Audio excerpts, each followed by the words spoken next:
Unggahan DS pada 20 Februari 2026 yang dinilai merendahkan paspor Indonesia. Konten tersebut viral dan memicu kritik yang luas, terutama karena DS merupakan alumnus penerima beasiswa LPDP. Publik bereaksi keras karena data LPDP berasal dari pajak dan penerimaan negara lainnya. Kritik tidak berhenti pada ekspresi personal, tetapi meluas ke pertanyaan tentang akuntabilitas dana publik dan komitmen penerima beasiswa negara terhadap Indonesia. Ketika dana yang bersumber dari pajak rakyat dikaitkan dengan isu integritas dan nasionalisme. LPDP dirancang sebagai investasi jangka panjang negara. Pada 2026, APBN mengalokasikan 25 triliun rupiah untuk dana abadi pendidikan, dengan total dana abadi yang kini mencapai 180,8 triliun rupiah.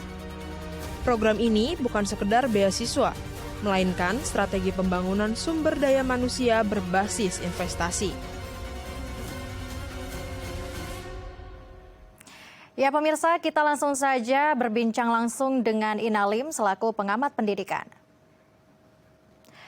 Baik, selamat siang. Apa kabar Ibu Ina? Selamat siang Mbak Lintang. Puji Tuhan baik, sehat. Baik, terima kasih Ibu Ina sebelumnya sudah hadir di Halo Indonesia. Ibu Ina, ini berdasarkan laporan resmi dari Direktur Utama LPDP pada Februari 2026 ini tercatat 44 alumni teridentifikasi belum kembali ke Indonesia. 8 alumni telah resmi dijatuhi sanksi keras dan 36 alumni lainnya masih dalam proses pemeriksaan lebih lanjut. Melihat data ini Ibu Ina, sebenarnya apa yang membuat para alumni kita tidak ingin atau enggan untuk kembali ke Indonesia? Ya, kalau sebetulnya jumlahnya lebih ya. Kalau di data yang lalu itu ada laporan lebih dari 400 ya. Tepatnya 413 yang tidak kembali ke Indonesia. Nah, ini kan menjadi tanda tanya mengenai sistem monitoring kita gitu. Karena kita bagi dulu nih fokusnya. Kita mau bicara yang sudah lewat, sudah terlanjur, sudah mendapatkan beasiswa LPDP dan sudah di luar negeri, atau kita mau bicara evaluasi untuk kebijakan ke depan. Nah, kalau kita bicara yang sudah lewat, mereka kan sudah tanda tangan kontrak ya. Jadi mereka sudah membuat komitmen, setuju dibiayai dengan catatan nanti harus kembali. Nah, jadi bicara tanggung jawab atas kontrak yang sudah ditandatangani. Jadi secara hukum dan etika ya jelas ya, mereka wajib memenuhi kontrak. Tapi kalau kita mau bicara evaluasi untuk kedepannya lebih baik lagi, nah yang lebih penting kan bukan sekedar mereka harus pulang atau tidak sebetulnya. Fokus kita tuh harusnya lebih ke return on investment. Itu harus jelas, value for money. Kita mengeluarkan uang sekian, harapan kita kontribusinya itu harus lebih detail, harus lebih terukur.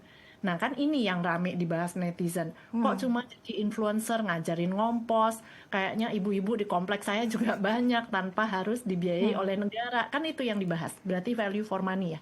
Jadi kriteria dampak itu harus diperjelas di kontrak. Bukan sekedar harus pulang atau boleh tinggal di luar negeri, tapi dampaknya harus terukur. Contohnya misalnya kalaupun nggak pulang ya, tapi dia ahli cyber security di luar negeri, tapi dia bisa katakanlah menghilangkan sekian persen hoax yang ada di negara kita. Nah itu kan dampaknya jelas terukur ya. Dari 800.000 situs hoax yang ada di Indonesia, berkat dia meskipun dia base-nya di Singapura atau di negara lain, tapi berkurang, katakanlah 50%. Nah itu kan terukur, tidak harus pulang. Oke, baik. Namun melihat banyaknya alumni begitu ya Ibu Ina, ini juga kan mereka sudah menandatangani kontrak yang dimana bila sudah menjadi penerima awardee LPDP ini harus berkontribusi ke negara dengan mengabdi selama beberapa tahun. Tapi banyak dari mereka yang belum bisa berkontribusi begitu. Sebenarnya apa harapan atau kontribusi apa yang diharapkan oleh pemerintah sebenarnya kepada para alumnus kita, Ibu Ina? Nah, sebetulnya dari awal kan pemerintah kita harus sudah memetakan, harus punya data kebutuhan strategis bangsa kita ke depan itu mau apa saja. Nah, ini yang jadi pertanyaan saya juga kan, karena jadinya para alumnus ini di luar negeri alasan mereka tidak mau pulang itu katanya di Indonesia kan belum ada fasilitasnya. Misalnya mereka mau ahlinya meneliti A gitu. Ada di Indonesia. Nah, ini kan jadi pertanyaan untuk keseluruhan. Kenapa bisa lolos dari awal ya? Kalau memang itu bukan program strategis bangsa kita, misalnya dia lolos katakanlah untuk STEM. Nah, sekarang kan pemerintah kita mau fokus lebih untuk ke STEM. Tapi menurut saya harus diperjelas lagi karena aerospace misalnya itu juga STEM. Tapi apakah itu program strategis bangsa? Jadi jangan sampai anak-anak ini lolos untuk beasiswa mau meneliti mengenai aerospace. Setelah lulus tidak pulang dengan alasan di Indonesia kan tidak ada fasilitas riset yang canggih untuk aerospace. Nah mungkin memang itu kan berarti tidak ada data kebutuhan yang jelas ya. Harusnya sudah diperjelas. Kita ke depan butuh apa saja, penelitian di bidang apa, jumlahnya berapa persen. Dibandingkan penelitian misalnya green economy, blue economy, rumput laut yang bisa dihilirisasi itu berapa persen. Kemudian berapa persen kita butuh orang-orang yang sebetulnya jago diimplementasi, tukang babat alas gitu ya, yang mampu menciptakan ekosistem baru, pekerjaan baru. Nah itu yang harus dipetakan persentasenya dengan jelas. Oke, baik. Berarti ini juga ada kontribusinya pemerintah ya. Ternyata juga lalai dalam memetakan. Alhasil banyak sekali alumni dari LPDP juga yang kebingungan. Bagaimana cara mereka untuk mengimplementasikan pengetahuan mereka setelah mengabdi ataupun juga menjalankan studi di luar sana. Ibu Ina, dalam beberapa kasus juga ternyata banyak dari alumni yang dikenakan sanksi. Nah, bisa mencapai sampai miliaran rupiah bahkan ini sanksinya. Karena tergantung dengan nilai beasiswa yang didapatkan. Menurut Anda, apakah dengan adanya sanksi membayar denda miliaran rupiah ini membuat mereka jerah? Dan apakah ini suatu bentuk upaya yang adil untuk para alumni dan juga pemerintah dengan adanya sanksi tersebut, Ibu Ina?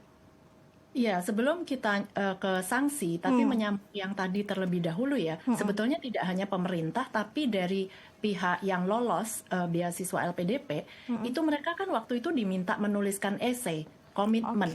Sebetulnya mereka sumbangsi setelah lulus itu ingin apa. Nah itu mereka tuliskan. Nah, jadi yang harus kita lakukan kan menagih.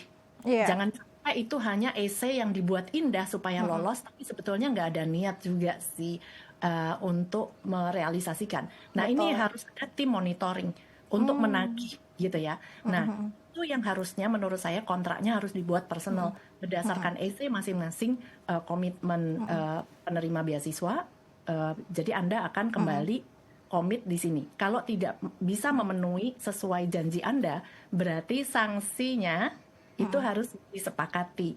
Nah, tapi memang sanksi tidak perlu harus hitam putih karena dalam perjalanan kan bisa saja sesuatu tidak terjadi sesuai harapan atau zaman sudah berubah begitu ya. Tapi tetap prinsipnya sama, return on investment. Harus ada alternatif gitu untuk komitmen lain yang bisa dilakukan. Tapi kalau bicara sanksi itu pun harusnya sudah jelas kok di kontrak. Jadi sanksinya berapa? Cuman mungkin bunganya ya yang tidak tertera secara jelas di kontrak. Nah itu mungkin yang bisa diperbaiki ke depan. Oke, baik. Nah, berarti pemerintah juga sudah menginvestasikan begitu ya dana pendidikan kepada para penerima awardee. Nah, begitupun juga penerima awardee harusnya juga return of investment ya, Bu. Dan juga harus mewujudkan, implementasikan bagaimana esai yang mereka buat untuk kontribusi kepada negara. Nah, kita juga akan membahas kemudian tentang adanya video alumnus nih, Bu ya. Yang sekiranya mungkin tidak seperti nasionalisme begitu ya. Bagaimana pandangan Ibu kepada para awardee yang seperti tersebut begitu. Tapi nanti kita akan membahasnya usai jeda, Ibu Ina. Dan pemirsa juga kita akan melanjutkan diskusi bersama dengan Ibu Ina Lim selaku pengamat pendidikan. Jangan kemana-mana, tetap di Halo Indonesia.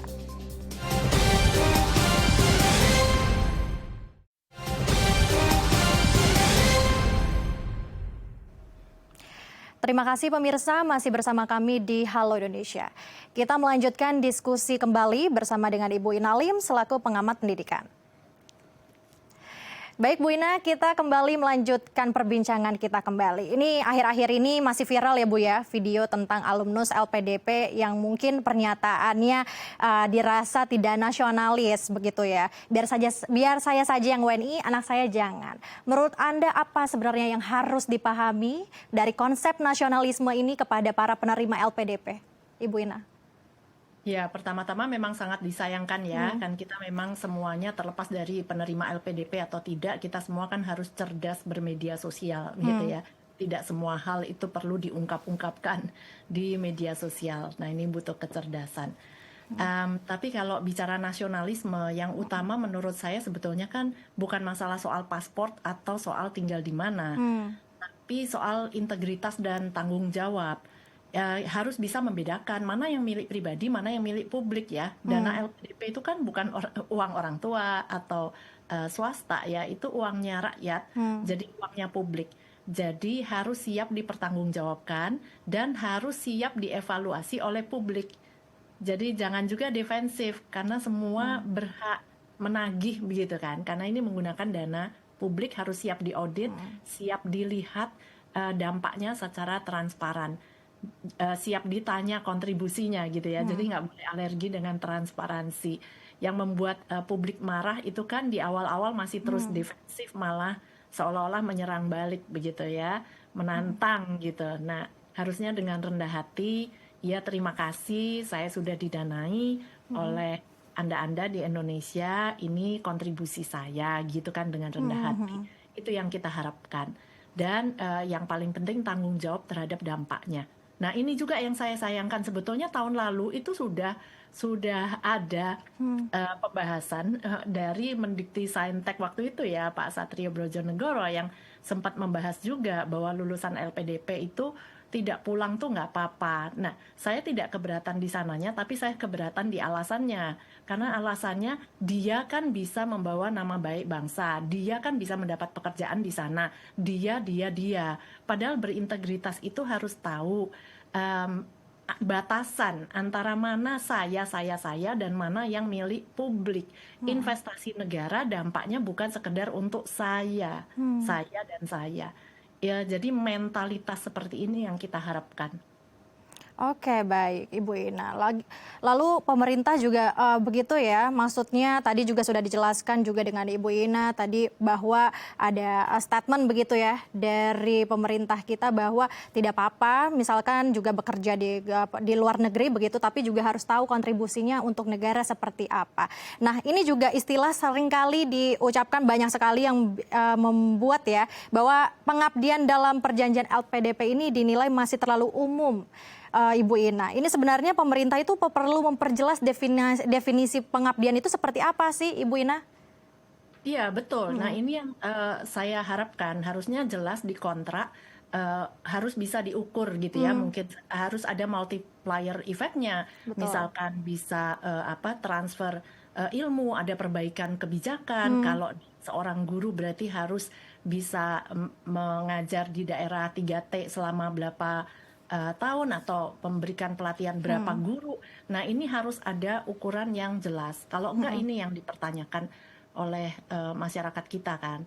Definisi pengabdian ini terlalu umum, jadi harusnya output based, bukan juga geografis gitu ya, tapi outputnya.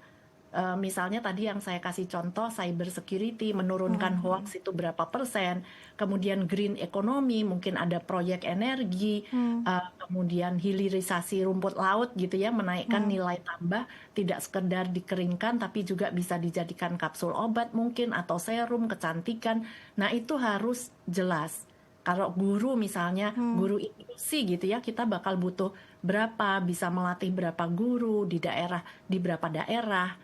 Nah, itu yang harus ada komitmen di kontrak supaya jelas. Makanya saran saya harusnya juga melibatkan venture capitalist, karena mereka yang terbiasa memberikan investasi jumlahnya miliaran, tapi mereka juga terbiasa menilai orang ini akan punya potensi nggak untuk mengembalikan return on investment yang saya berikan. Oke, baik. Selain komitmen mungkin Ibu Ina, apakah juga pemerintah seharusnya menyediakan inovasi begitu ya, seperti mungkin ruang laboratorium bagi mereka lulusan award di LPDP ini yang mungkin ingin mempraktekannya langsung agar kesannya berkontribusi dalam negara itu mereka lakukan seperti itu, Ibu Ina. Ya, kalau itu kan tidak hanya khusus untuk awardee LPDP. Pemerintah sebetulnya tadi kalau sudah punya rencana peta strategis bangsa mau dibawa kemana, ya tentunya kan pasti ada investasi ke arah sana gitu. Jangan sampai mismatch kan awardee LPDP untuk mengajukan research bidangnya apa, padahal kitanya memang tidak membangun ke arah sana gitu. Nah, itu yang pertama. Yang kedua, sebetulnya kan juga ada transferable skills ya. Jadi tidak melulu karena research-nya sangat spesifik, misalnya sistem imun abalon gitu ya, sangat spesifik. Sementara misalnya di Indonesia belum ada fasilitas untuk itu. Kalau menurut saya juga nggak cukup alasan untuk tidak memenuhi kontrak, kan sudah tanda tangan. Kita nggak bicara yang ke depan kan, yang sudah terlanjur. Kan bisa saja pulang menjadi dosen, tapi bisa berkolaborasi dengan mahasiswanya untuk membuka startup dan mencari investor. Nah, harapannya kan begitu, tidak hanya mengandalkan hanya satu sumber investasi dari negara saja. Jadi tolong kalau yang sudah lewat, saya berharap jangan banyak mencari pembenaran, alasan karena kan nggak ada fasilitasnya. Tapi di balik itu sebetulnya karena nyaman sudah mendapatkan pekerjaan di luar negeri. Tapi yes, saya setuju tidak harus secara fisik geografis ada di sini. Tapi yang paling penting dampaknya harus nyata dan berapa persen yang kita harapkan untuk kembali ke Indonesia dan mengimplementasikan ilmunya. Baik Ibu Ina, ini kan banyak sekali ya alumni mungkin yang salah kaprah begitu ya, dan juga tidak sesuai dengan apa yang mereka lakukan begitu ya. Sedangkan negara juga sudah membantu mereka untuk melanjutkan studi. Lalu sebenarnya kalau Anda melihat sekarang bagaimana sih sistem LPDP saat ini Ibu? Apakah juga ini ada perlunya pembenahan begitu, melihat kita juga ini banyak sekali ribuan mahasiswa yang ada di Indonesia juga ingin mendapatkan beasiswa LPDP ini Ibu? Ya, sebetulnya tidak hanya program LPDP ya, semua program pemerintah kan selalu harus dievaluasi dari waktu ke waktu ya, kalau itu mah selalu. Nah, tapi kalau khusus untuk LPDP, saya melihat memang sudah ada perbaikan dari tahun ke tahun, misalnya sekarang dialokasikan 80% untuk STEM, yang mana bukan berarti STEM lebih bagus, tapi sekali lagi kita melihat persentase. Karena dari hampir 10 juta mahasiswa Indonesia saat ini kan memang hanya 32% yang mengambil program STEM. Jadi lebih banyak yang mengambil di sosial humaniora, sehingga kita akan butuh lebih banyak ahli di STEM. Jadi itu masuk akal, begitu ya. Tapi menurut saya masih banyak perbaikan juga, mulai dari tim penyeleksi. Ini juga harus dirombak. Siapa yang memilih tim penyeleksi ini juga perlu punya integritas tinggi. Sudah saatnya transparan. Tampilkan sosok-sosok tim penyeleksinya di website LPDP sehingga masyarakat juga bisa ngecek kredibilitas dari para tim penyeleksinya gitu. Supaya ada kepercayaan dari publik kan. Karena publik merasa jangan-jangan ini ada ordal ya kan. Vendor-vendor yang punya kedekatan dengan pembuat kebijakan. Nah, kemudian jangan hanya akademisi di dalamnya, tidak sekedar praktisi juga, tapi saran saya ada venture capitalist dan behavioral profiler yang terbiasa melihat karakter yang cocok untuk berbagai posisi. Jangan hanya karakter yang cocok untuk pintar. Nah, ini juga banyak beredar di masyarakat ya. Harus yang pintar, harus yang pintar. Enggak juga, semua orang tuh pintar, tapi pintar apa? Pintar meneliti, tapi kita juga pintar, butuh orang yang pintar membuat startup, mencetak lapangan pekerjaan gitu ya. Setiap anak pintar, tapi harus bisa diprofil, kita butuh berapa persen yang pintar, kepintarannya di mana. Kemudian kriterianya itu harus dievaluasi ya, persentase profilnya berapa persen, itu bisa diperbaiki lagi, berapa persen peneliti atau implementator misalnya, hilirisasi atau startup tipenya ya. Kemudian harus targeted tidak sekedar STEM, tapi STEM yang mana? Misalnya AI, kita butuh AI tapi di bidang pertanian misalnya untuk penelitiannya, hilirisasi maritim misalnya, guru inklusi misalnya. Jadi jangan oversupply hanya tipe konseptor saja. Seringkali tipe konseptor itu banyak ide, banyak konsep, pintar tapi lemah diimplementasi gitu. Nah, kemudian yang ketiga masalah monitoringnya. Jadi mulai dari tim penyeleksi, kriterianya dan persentasenya, dan juga monitoring evaluasi dampaknya. Ini sepertinya kan kalau sampai ada 400-an lebih yang tidak kembali dan tidak terdeteksi, tidak dievaluasi, berarti kan ada sesuatu yang salah dengan monitoringnya ya. Oke, baik Ibu. Berarti juga ini masih banyak ya tentunya sistem LPDP yang masih dipertahankan begitu ya Bu ya. Dan juga harus ditingkatkan lagi untuk pemerintah tentunya agar juga banyak sekali mahasiswa yang ingin mendapatkan beasiswa LPDP ini agar mereka juga bisa berkontribusi kepada negara Indonesia. Baik, terima kasih Ibu Ina setelah bergabung dan juga berbagi bersama kami di Halo Indonesia. Sangat inspiratif sekali edukasi kita hari ini. Selamat kembali beraktivitas Ibu Ina. Sampai jumpa. Terima kasih, selamat siang Mbak Lintang. Pemirsa, usai jeda saya akan mengajak Anda melihat keseruan Festival Ramadan di Raya Lokal Market Volume 1. Jangan kemana-mana, tetap di Halo Indonesia.